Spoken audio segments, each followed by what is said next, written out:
देखिए, कांग्रेस की रोज ही जूत बजते हैं आपस में। कभी कोई छोड़ के जाता है, कभी कोई छोड़ के जाता है। इनके आका कोई और हैं। ये अपने आका के बिना बाहर नहीं जाएंगे। राज्यसभा की अगर बात करें तो वोट तो इन्हें लोग ने भी बीजेपी को ही दिया है। अब ये आदमपुर में उपचुनाव भी है और आप देख ही रहे हैं, क्योंकि ये सीट ऐसी है कि यहाँ पे दुष्यंत की लोकसभा भी रही है और चौटाला परिवार का भी दबदबा रहा है। ऊपर से वीरेंद्र सिंह के भी काफ़ी बयान आ रहे हैं। तो क्या लगता है अब जो आदमपुर उपचुनाव, चौधरी देवीलाल ने बुढ़ापा पेंशन बांधने का काम किया था, लेकिन अब बहुत सारे बुजुर्गों की पेंशन काटी जा रही है और रोहतक में तो प्रदर्शन तक हो रहे हैं। मुर्दा दिखाया जा रहा है बुजुर्गों को।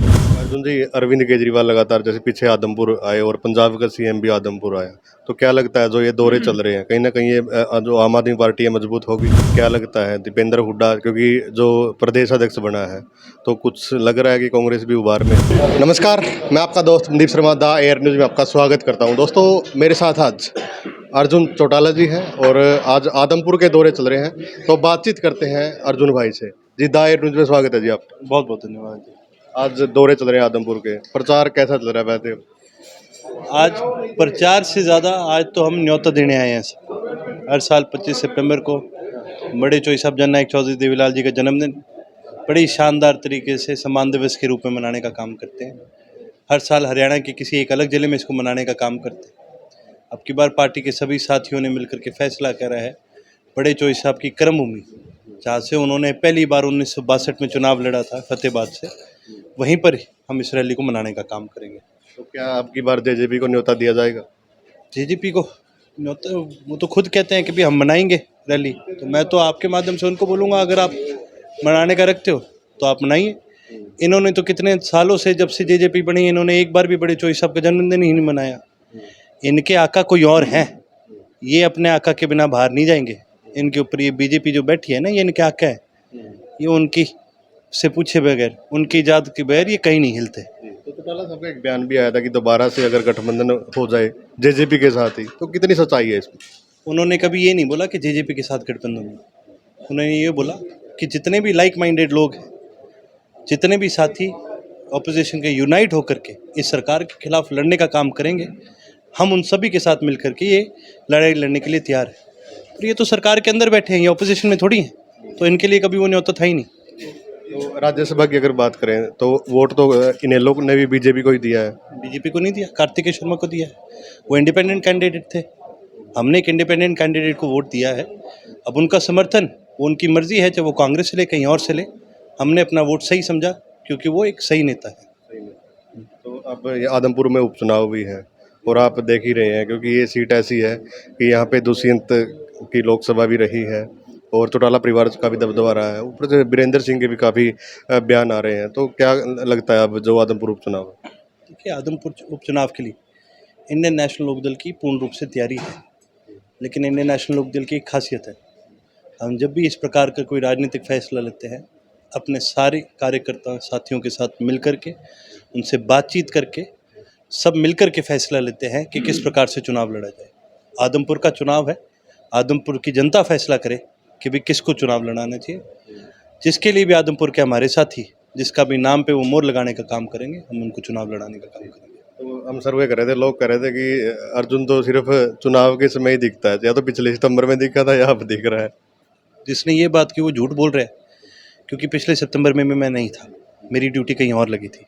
आदमपुर में तो पहली बार आने का मुझे मौका मिला। नहीं, इलाहाबाद की बात है। ऐलनाबाद तो मैं लगातार जाता रहा, तो ये तो जाहिर सी बात है जी, कोई भी विपक्षी हो वो बोलेगा आपको ये बात कि जी वो तब दिखता था, अब नहीं दिखता।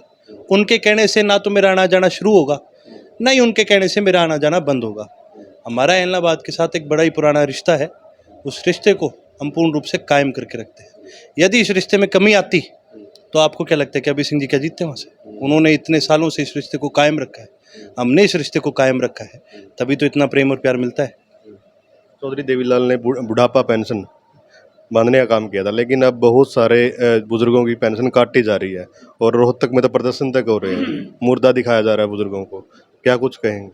देखिए, मैं शुरू से कहता आया हूँ, ये जजपा भाजपा का जो गठबंधन है, ये बड़े जो हिसाब की नीतियों के, उनके विचारधारा के बिल्कुल उल्टा चलता है।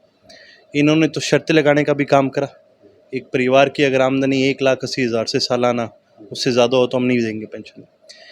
ये आज आमदनी की बात कर रहे हैं, इनको बोला आप खर्चे की तो बात करें। एक परिवार में कितने ही सदस्य हो सकते हैं, उस परिवार के खर्चे कितने हो सकते हैं। कई बार मेडिकल इमरजेंसी आ जाती है, बच्चों की पढ़ाई लिखाई, हर परिवार चाहेगा कि उनके बच्चे अच्छे स्कूल्स में भी पढ़े। ठीक है, इन्होंने तो स्कूल और बंद करने का काम कर दिया। जब इस बात का विरोध हुआ तब भी इन्होंने लोगों की पेंशन काटनी शुरू कर दी, और ये सीधे मुंह नहीं काटते, ये बहाने मारते हैं। ये कहते हैं कि जी नाम में कोई दिक्कत आ गई, कागजों में कोई दिक्कत आ गई। इनको अगर यूं बोल दो कि अगर कोई दिक्कत है तो ठीक कर दो, तो फिर बहाना मारेंगे कि जी ऑनलाइन हो रखा है ये, तो हम क्या करें।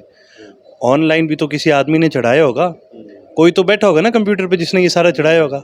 अगर सिस्टम बनाने वाला एक आदमी है तो सिस्टम को सुधार भी तो एक आदमी सकता है। तो ये सिर्फ और सिर्फ इस सरकार के बहाने हैं, क्योंकि ये लोग हैं ऐसे जो जननायक चौधरी देवीलाल की नीतियों को खत्म करना चाहते हैं इस देश से।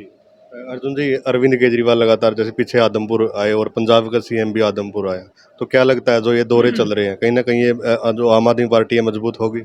नहीं, ये आए जी, एक बार आए, 10 बार आए, 20 बार आए, 40 बार आए, लेकिन ये साबित हो चुका है कि हरियाणा के हित की ये बात करते ही नहीं है। ये आए थे, एसवाइएल के बारे में बात करी, पंजाब का मुख्यमंत्री इनका है, हाई कोर्ट का, सुप्रीम कोर्ट का आदेश है कि भी पानी मिलना चाहिए, तो आप अपनी तरफ से पहला कदम उठाओ, आप हरियाणा को उसके हिस्से पानी देने की बात करो। जो डी नोटिफाई करी थी पंजाब सरकार ने, उसको वापस नोटिफाई करके उसकी खुदाई चालू कर दो। और तो और इनका पंजाब का मुख्यमंत्री तो कहता है चंडीगढ़ पंजाब का है, फिर इनका हरियाणा में क्या काम। तो ये केवल दोगली राजनीति करते हैं, ना तो हरियाणा प्रदेश का हित इनके मन में है, ये केवल और केवल सत्ता के भूखे हैं, सत्ता की भूख में यहाँ पर आ रहे हैं। लेकिन हरियाणा के लोग आज के दिन इन जैसे लोगों से बिल्कुल परेशान हो चुके हैं। कांग्रेस की बात करूं तो लगातार दीपेंद्र हुड्डा यहाँ पे दौरे कर रहे हैं, तो क्या लगता है दीपेंद्र हुड्डा क्योंकि जो प्रदेश अध्यक्ष बना है, तो कुछ लग रहा है कि कांग्रेस भी उभार में है? देखिए, कांग्रेस की रोज ही जूत बचते हैं आपस में, कभी कोई छोड़ के जाता है, कभी कोई छोड़ के जाता है। एक नेता अलग दौरे करता है, एक नेता अलग दौरे करता है। इनकी जिनके आपस में ही नहीं बनती वो क्या करेंगे।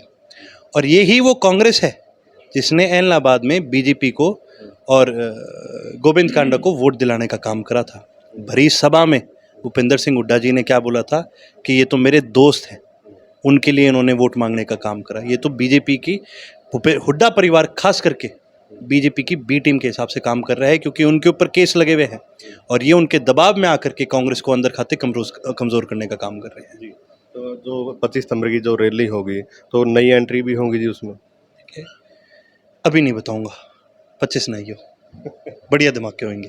बढ़िया, धन्यवाद सर बातचीत करने के लिए। वीडियो को ज़्यादा से ज़्यादा शेयर करें, चैनल को सब्सक्राइब करें। धन्यवाद।